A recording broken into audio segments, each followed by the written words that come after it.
Oh, hi, I'm Trinity.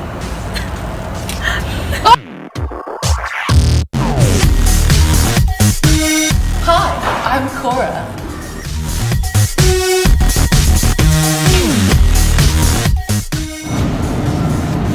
Welcome to this reboot of Sup Signal. Called Hey History.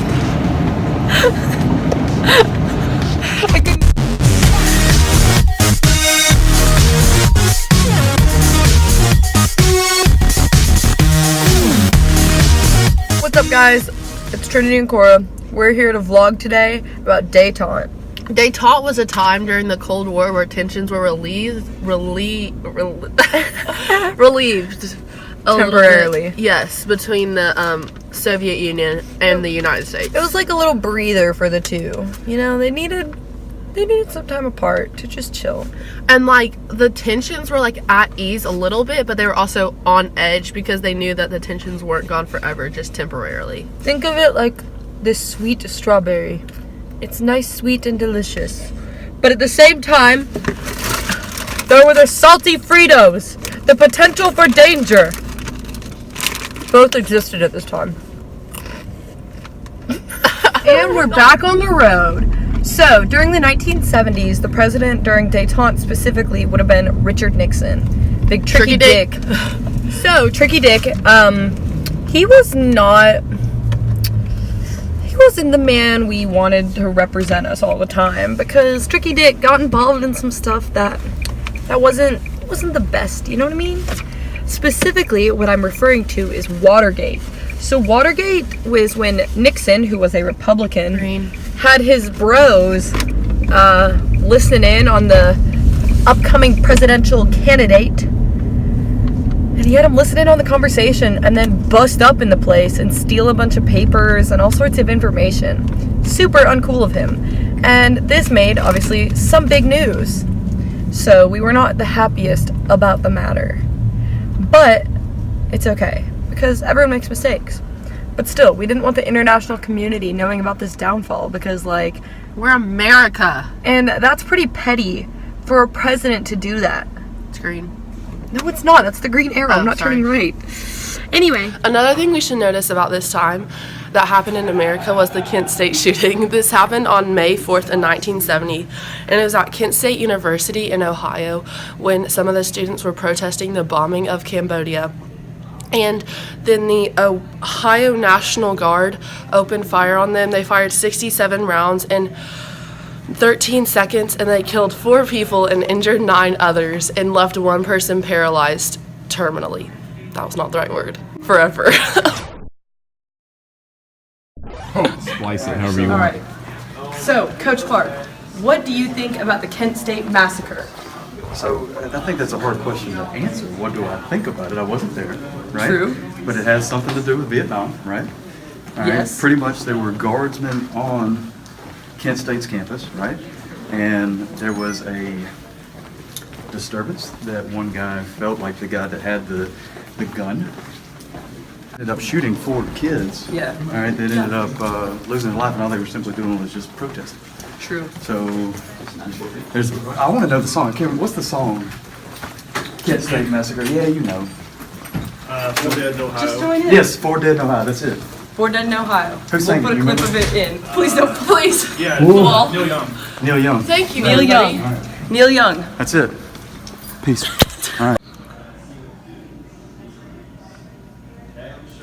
Another thing that we should note about the United States at this time is the lack of support from the American public about the Vietnam War. During this time, the American citizens were realizing that Vietnam was making our troops as kind of monsters, and they did not like this, and they wanted to end the war in Vietnam and bring them home, and this was not being done as effectively and quickly as the citizens would have liked. Now let's talk about the elephant in the room. The arms race. Throughout the Cold War, there was one major issue for the Soviet Union, and that was that they did not have enough guns, weapons, and nuclear missiles to keep up with the United States and to have the same type of warfare that the United States had. You see, the arms race is a pretty big deal for the Cold War and detente. Because the United States was pretty much flexing on the Soviet Union. With the whole idea of mutually assured destruction and the Cuban Missile Crisis first strike plan, this was pretty important because if the US had a lot more than the Soviet Union, it made them feel a little bit intimidated. That's why detente is so important. It's kind of a break. It's a time where there was not as much tension for both sides. So both countries, the United States and the Soviet Union, stood to gain something if trade could be increased for them both. Additionally, Richard Nixon was up for re-election. People didn't like him as much back home because they were focusing a lot on his racial views and they wanted an end to the Vietnam War. But detente provided an opportunity for people to focus more on his international views and how he was doing in the international world. So this would have gotten some tension off of him as well as eased tension internationally. Additionally, my aunt is calling me.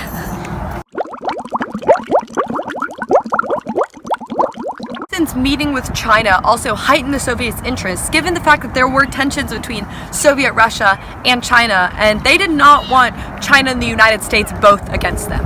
So on May 22nd, Richard Nixon became the first United States president to visit Moscow. He and their leaders signed several things that basically ensured stuff, such as weapons control, potential trade, things like that. Detente came to an end with the election of Ronald Reagan, as due to Nixon's political scandal, he was caused to resign. The Soviets also wanted stability in Europe, but along with the stability, they also wanted to have influence on the developing world. Also with the Soviets, their leaders wanted to acquire allies with naval bases, which obviously did not make the United States happy. In general, the people who hated detente and wanted it to end rose to power, and that was caused the end of it in 1976. Here's how I feel about detente. It could have had the potential to end the Cold War. There was an ease of tensions, things really could have ended then. However, that didn't work out because there were too many political motivations behind it. For example, the Watergate scandal did not help us out. Additionally, I think that with all of the arms issues and the first strike policy that we were on, things were really tense at the time. It was going to be hard for us to ever find peace in this kind of climate, and it doesn't surprise me that it came to an end with Ronald Reagan.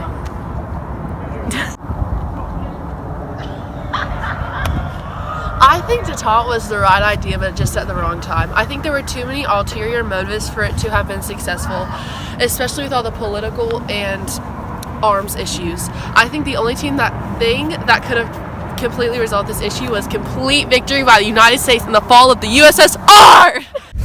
Thank you guys so much for watching this episode, vlog edition of Hey History.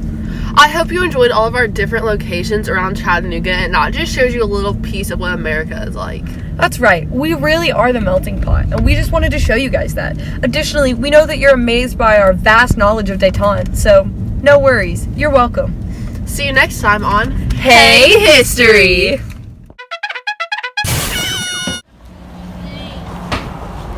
My sandwich!